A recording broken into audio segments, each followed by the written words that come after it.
Ini milenial Gus. Anak tua itu. Jadi memang di proyek ini ada yang milenial, kolonial, ada juga yang campuran Gus. Miko namanya, milenial kolonial. Jadi mungkin yang pertama mohon pencerahan dari proyek Aceh. Kemudian yang kedua dari proyek Merauke. Kalau Aceh tadi bagaimana caranya milenial bisa istiqomah. Kemudian yang milenialnya. Kemudian yang Merauke itu bisa mengenai akhlak ya Gus ya, sebagai core value-nya BUMN terutama antara anak dengan orang tua. Monggo Gus silakan. Pakai ini aja. Bismillahirrahmanirrahim. Sesuai disiplin yang saya tekuni yaitu ilmu. Seperti yang saya jawab pada Mas Haidar tadi dari Aljazair. Untuk yang Aceh juga sama. Kita di perantauan, saya pernah ditanya anak yang kuliah di Inggris, juga pernah ditanya anak yang kuliah di Amerika. Pertanyaannya itu, Gus, kita di negara yang sistemnya itu lebih mapan ketimbang negara yang kita huni. Itu cara terus menjaga syukur sama Allah itu gimana?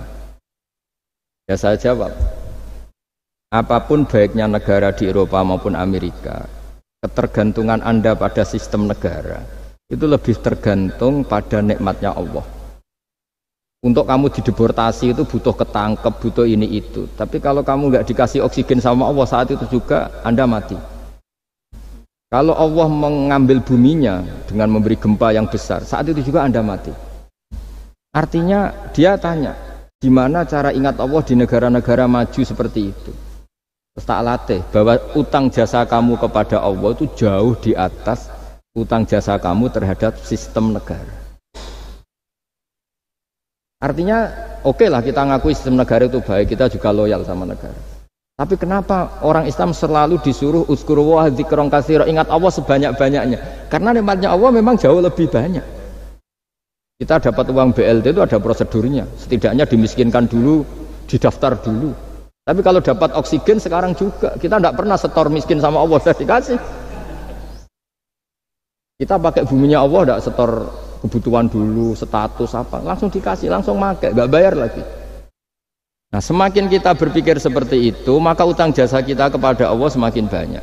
Akhirnya dengan demikian kita fasih, kita mengatakan Alhamdulillah, melafadzkan Alhamdulillah.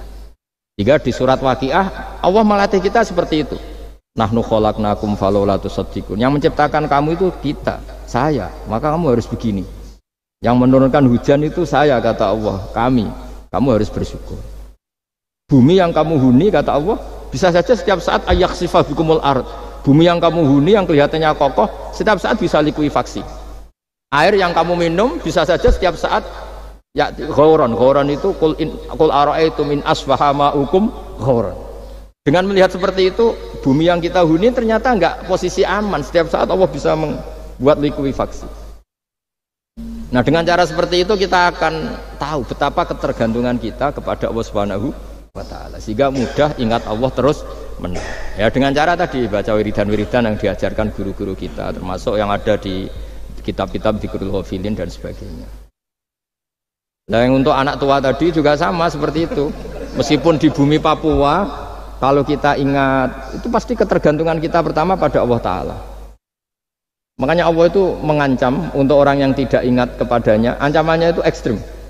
Malam yardo bi qodoi walam yaskur na'mai. Ini hadis lengkapnya. Walam yasbir ala balai falyatlub robban siwai wal yakhrut min tahti ardi wa samai. Siapa yang tidak ngakui saya sebagai Tuhan, kata Allah, nggak apa-apa, kata Allah. Kamu nggak ngakui saya sebagai Tuhan, kata Allah, nggak apa-apa. Tapi jangan nempat di bumiku. Itu bikinanku, nggak bikinan BUMN. Bumi itu nggak bikinan BUMN. Wah, itu aja sudah pusing, kamu diancam fal yakhruj min tahti ardi wasamai. Sudah, kamu nggak apa-apa ngakui saya ada Tuhan, nggak apa-apa, kata Allah. Tapi jangan tempat bumiku. Saya mau tempat di mana tuh? Kontrak gua ada. Ya gitulah kira-kira cara. Yaitu lagi-lagi saya bilang, karena saya nekuni ilmu, ya saya jawab dengan cara ilmu.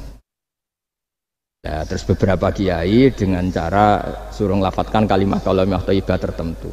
Tapi itu pun nanti muaranya itu ilmu. Karena kalimah-kalimah itu menjadi baik dan berkualitas juga berdasar ilmu. Makanya saya bilang supaya mudah ingat Allah, caranya gimana? Semua yang kita pakai itu milik Allah. Maka terima kasih utamanya kepada Allah. Ya saya kira demikian. Semoga ini barokah, barokatul ilm, terutama barokatul Quran. Assalamualaikum warahmatullahi wabarakatuh. Waalaikumsalam warahmatullahi wabarakatuh. Alhamdulillahirabbil alamin, kita sudah mengikuti seluruh rangkaian pengajian Gus Baha. Kami berharap bahwa kegiatan ini bisa rutin. Tapi sebelumnya, please like dulu video ini, klik tombol like, dan yang paling penting, klik tombol subscribe bagi yang belum. Karena